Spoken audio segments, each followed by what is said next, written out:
Hey, what's up guys? It's SuperDar124 here.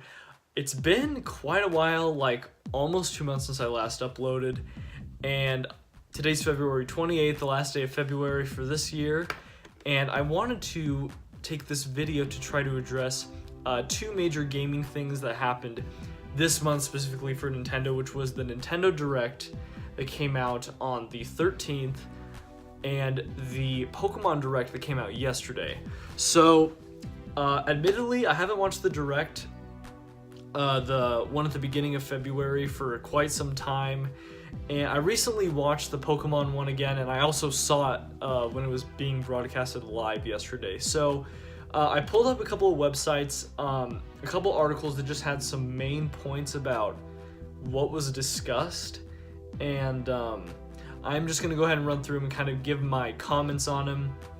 And let me know in the comments below what you guys are thinking about all these announcements and what's been going on. So we will just go ahead and jump right into it right now. So the first big news is at the beginning of the February 13th Direct, they announced Super Mario Maker 2, which is really great because I've never played Super Mario Maker. The most experience I've had with it, honestly, is just watching YouTube videos, and specifically Dashi XP Games. That guy, when he plays Mario Maker, it's so funny, and it does look super entertaining, so it'll be really interesting to try out. It comes out in June, so I will definitely... June or July? Yeah, it comes out in June, so I'll definitely be wanting to pick that up. That's going to be a good pickup this year. The other thing was near the end of the Direct, they announced a remake of Link's Awakening, which originally was a Game Boy, original Game Boy game. And a funny story, I actually bought the Director's Cut version on the 3DS eShop a really, really long time ago. I barely played it, but I thought it looked interesting, and so I will probably pick this game up, I think, whenever it's supposed to come out. I think it said 2019, but it didn't give any sort of date, but it does look like a lot of fun, and it's a Zelda game. It's one of those top-down ones. I don't have a lot of experience with Zelda games like that, but this would not be a bad one, especially considering it's on Switch. Kind of hoping it's not $60 though. I kind of hope it's a little bit cheaper than that. That would be nice. So Fire Emblem's Three Houses has been a game that Nintendo's been talking about a lot recently. I don't really know much about Fire Emblem or any games that are like Fire Emblem. They showed a lot of information about the game. It seems interesting. This is not one that I'm gonna pick up on day one though. I'd probably want to see reviews first. I've never played a Fire Emblem game. I heard they're really good. I mean, maybe this is a good time to give one a try. I guess it was supposed to come out sometime here in the spring, but it got delayed until July 22nd. July 26th. So it'll be cool to see then what the deal is. But I'll probably just be playing like Mario Maker or whatever at that point. I guess there's going to be a new game by Platinum Games, which is the same people that make Bayonetta, called Astral Chain, and it's going to come out August 30th. It looks interesting. It looks kind of cool. This is probably not a day one pickup for me. I kind of want to see more of what it's about and what kind of game it is. But it does look really good. It looks really cool, and it's nice to see a game that cool on Switch, so never a bad thing. I guess another highlight was there's this series called Box Boy coming to Switch, and it's going to have two-player co-op. It looks interesting. This is probably just another one that I'm going to have to see on a review. It's definitely going to be some sort of eShop game, so that might be interesting. Oh, this is a fun one. So one thing that surprised me a little bit last year was Dragon Quest XI was coming out, but it wasn't coming to the Switch, which was crazy to me because usually when I thought of Dragon Quest, I thought of the DS. A long time ago, there's a review on my channel. I made a review of Dragon Quest IX Sentinels of the Starry Sky, and I actually really liked that game. So I might have to consider picking Dragon Quest XI up It looks pretty cool. I think it got good reception, so it's the definitive edition of the game, so that should be cool. There was also some updates on stuff they were going to put on the eShop the day of. One was Tetris 99, which is basically a Tetris Battle Royale game. I have Nintendo Switch Online. I still need to talk about that. And I guess if you're a subscriber to that, you get access to this game. I haven't downloaded, I haven't played it. I've seen a little bit of gameplay. People say it's really fun, but I just haven't given it a chance yet. So at some point, I'm gonna need to do that. That came out of left field that I didn't even imagine seeing. They talked about Captain Toad Treasure Tracker, which I own, and I guess they released an update that day that allows for 2-player co-op, which I don't understand why they didn't do that in the first place. That made no sense to me, like actual 2-player co-op, because the original 2-player co-op when the game released was one person controlling Toad and the other person controlling this cursor, almost like Super Mario Galaxy, which that's not really that fun. But this one, you could actually have 2 Toads exploring the map, and that's a great idea. That's really nice they released an update like this. I'll have to try it out at some point with somebody and see how fun that is. And I guess it's also going to be getting a special episode that's going to come out March 14th, and it's going to have more maps, so that's kind of cool. I still haven't beaten the base game. It's probably not something that I'll admittedly get. Daemon X Machina, I actually tried this out. They released these things called prototype missions. Honestly, I only played it for a few minutes. I did download it. I just didn't care for it. These kind of like mech shooter things, and maybe I just need to give it another try. It didn't really intrigue me that much. The art style, it's cool, but it was almost like kind of weird to look at for me. It might just not be my kind of game, I don't think, but that's cool to see. And it looks like this one, I know it was originally supposed to come out in January of this year, and I think it is also going to be a summertime release at some point. Another demo they released was for Yoshi's Crafted World, and I actually got to play this. I also downloaded it, and this was a lot of fun. I really liked the mechanic with you getting to flip the map, and you get to see what's on the other side of it, and everything's made out of like cardboard and like household appliances. That's really cool. I think it comes out March 29th, and I think this will be when I'll be interested in picking up on day one. That looks like a ton of fun. They also announced that day that Final Fantasy IX was going to come out, and Final Fantasy VII is going to come out March 26th. So that's really good. I know they've all the Final Fantasies are getting a good chunk of them are getting put on the Switch. So a lot of people were questioning why those weren't there, but it's good to see now that they're on the eShop. I've never played a Final Fantasy for whatever reason, but perhaps at some point it'd be worth picking up one of those. And I know like people say like Final Fantasy VII is like one of the greatest games of all time. So that should be interesting. So let me see what else they got here. They announced this Disney Zoom Zoom Festival. I don't really know. It looked like some party games. Doesn't look very interesting. Okonami is this new RPG. I don't really know if I'd be that interesting. It'd be that interesting for me. Rune Factory 4. I don't remember what Rune Factory is, and apparently they announced the 5th one too. I don't really know much about that. I'm gonna have to go back and look at that. I guess they're gonna release more Star Fox related content for Starlink, which is cool. I don't own it. That's cool. Maybe I'll see about perhaps later on in the Switch's life cycle picking it up. I just don't have a lot of time for games in the first place, and if I am buying games, they're usually like the new releases. Like I bought like Super Mario Bros. Deluxe, and probably will buy Yoshi's Crafted World. I guess Super Smash Bros. Ultimate's gonna get a version 3.0 update this spring. There were no details, but they did announce that the first DLC character, Joker, is going to come in April for Super Smash Bros. Ultimate. I still need to buy the Fighters Pass.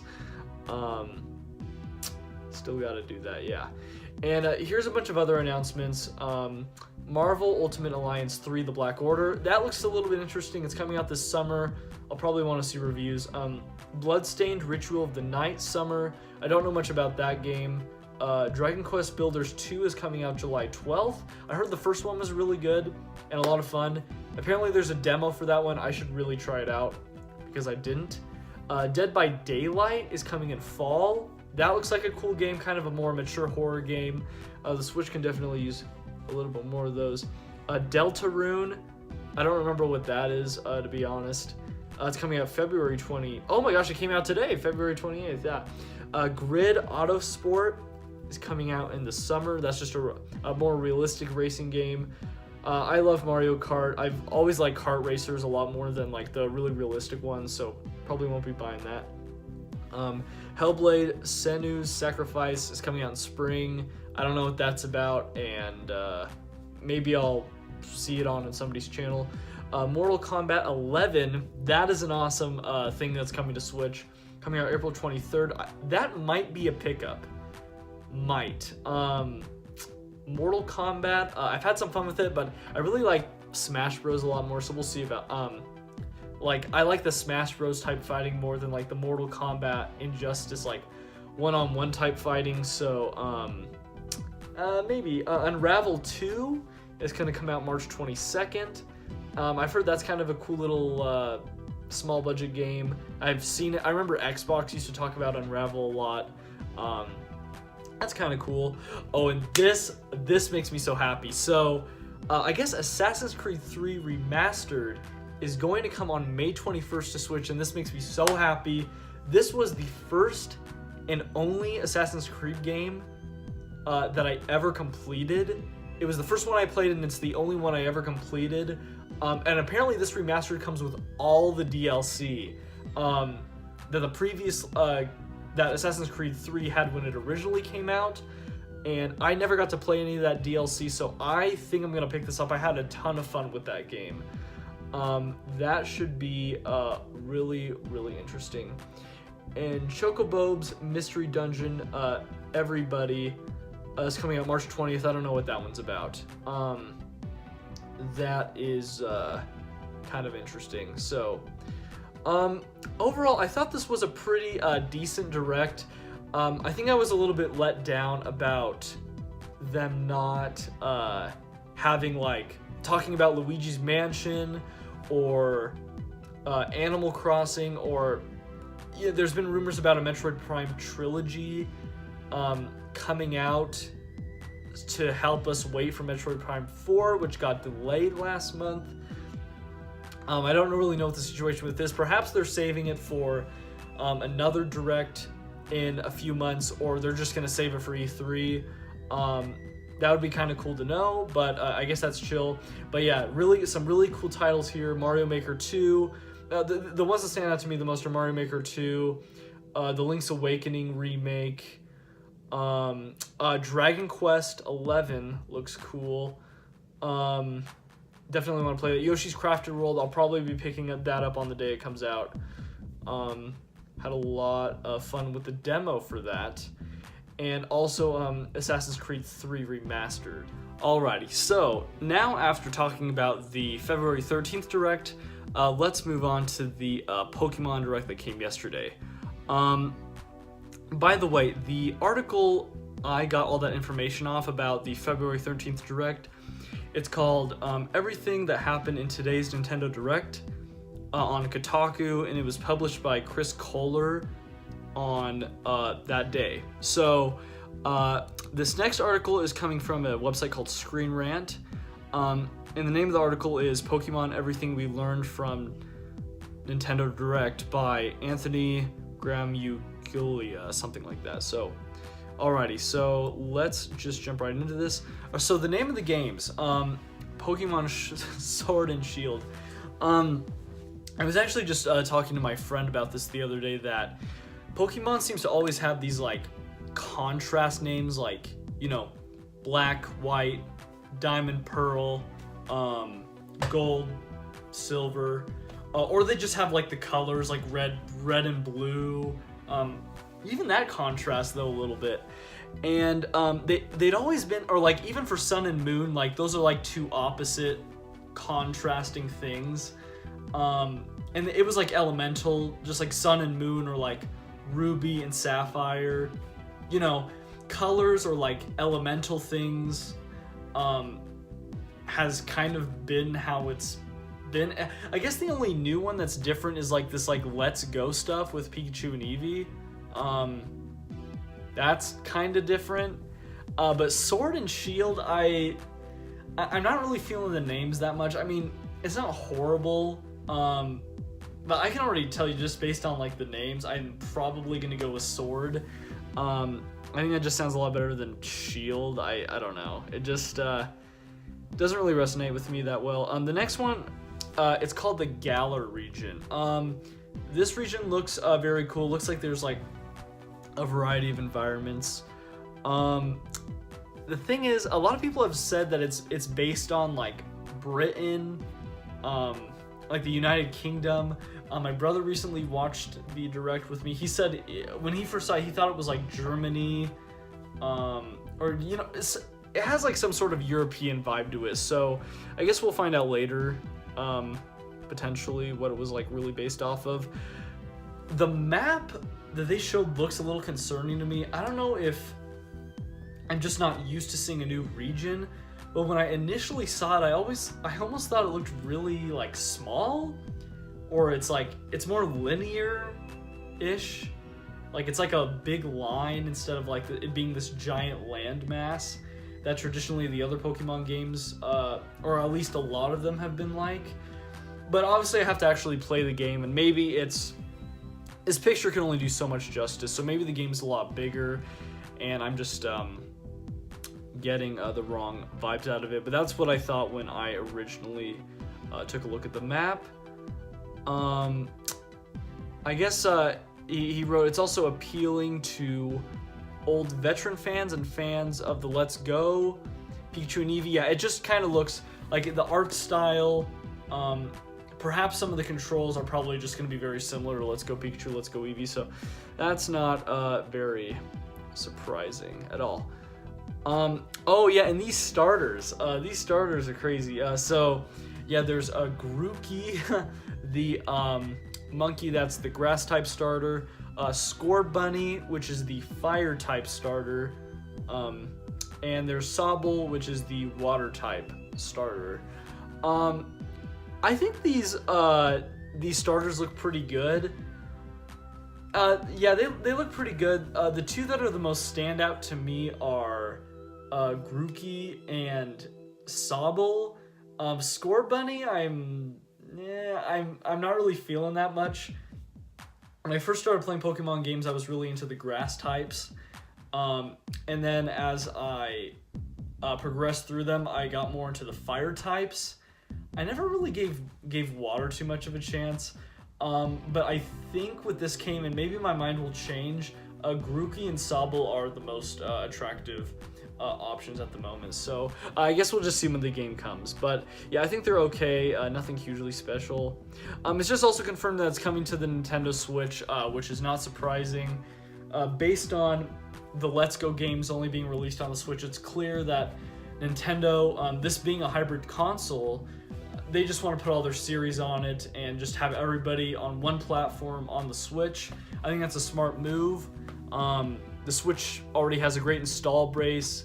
The Let's Go series sold really well, so it makes total sense for this to come on the Switch, and that's what everybody was expecting. Another point he made in the article was the industry show the interplay of Pokemon and human technologies. Somehow the world is designed that incorporates the technology made by humans and Pokemon ingenuity. I'm not really sure what that's all about, but yeah, it does look cool. It looks like a cool world. Hopefully it's a lot of fun to explore. Not really surprising, it's coming out in late 2019. That's usually when Pokemon games come out. Typically in November they're released, so not very surprising there. From what we've seen in the trailer, old Pokemon will be prevalent. One of the first Pokemon showed being caught in the trailer is Pikachu, and it goes on to show the trainers using other Pokemon from other regions. So that's cool. Not very surprising. Every Pokemon game has Pokemon from other regions as wild Pokemon in the game. And he also makes mentions a return to old gameplay. Yeah, so there was a couple distinctions to me when the gameplay was showed. First off, wild encounters, random encounters. In the Let's Go games, one thing they got a lot of praise from people, even that weren't huge fans of the game, was that you could see the wild Pokemon running around, so you wouldn't constantly be getting into random battles, and you couldn't see what Pokemon it was. And that was a nice feature to have in Let's Go, because you could see the Pokemon. You wouldn't run into a random encounter in the grass unless you touched a Pokemon that you were seeing. And it looks like, based on this gameplay, that that's not going to happen in this game, and that they're returning to the idea of having random encounters, which is unfortunate. That's going to be really frustrating. And you have to buy like a bunch of repels in the game if you're just trying to like get through it, and not having to like constantly be in wild battles. So I don't know why they made that choice. I don't know if they felt that it was like a negative. I don't understand how that's a negative at all, but I thought it was great. I think a lot of people did too. And also another good thing was the catching is a lot better. Instead of the waving your Joy-Con and whatever, you are just the old traditional menu where you just choose to throw your Pokeball. So that's nice, but I just don't understand why they took out the option for you to see your Pokemon, the wild Pokemon around you. That's really unfortunate. And then he also finishes it off with just saying there is more coming than just this, and he goes on to say that this isn't the only Pokemon game content fans can expect this year. While updates about Pokemon Sword and Shield can be expected throughout the year, and there are the movies as well coming out. Nintendo implied that more Pokemon games may be announced over the course of the next year. And he just goes on to say, perhaps a spin-off game, sequel to Pokemon Snap. So that's interesting that they mentioned that. That's kind of a neat thing to finish out with, so pretty cool. So let me guys know what you think about these directs. I thought this Pokemon one, I kind of thought it was okay. I wish it was longer and they'd given more information and maybe showed the legendaries, or my brother brought up this point that he has a bunch of Pokemon from the Pokemon Bank on his 3DS. What if somebody has a ton of Pokemon on their 3DS and they're trying to migrate the series over to Switch? So what are trainers potentially supposed to do about that? Is this game going to be compatible with Pokemon Go? See, just stuff like this we don't know anything about.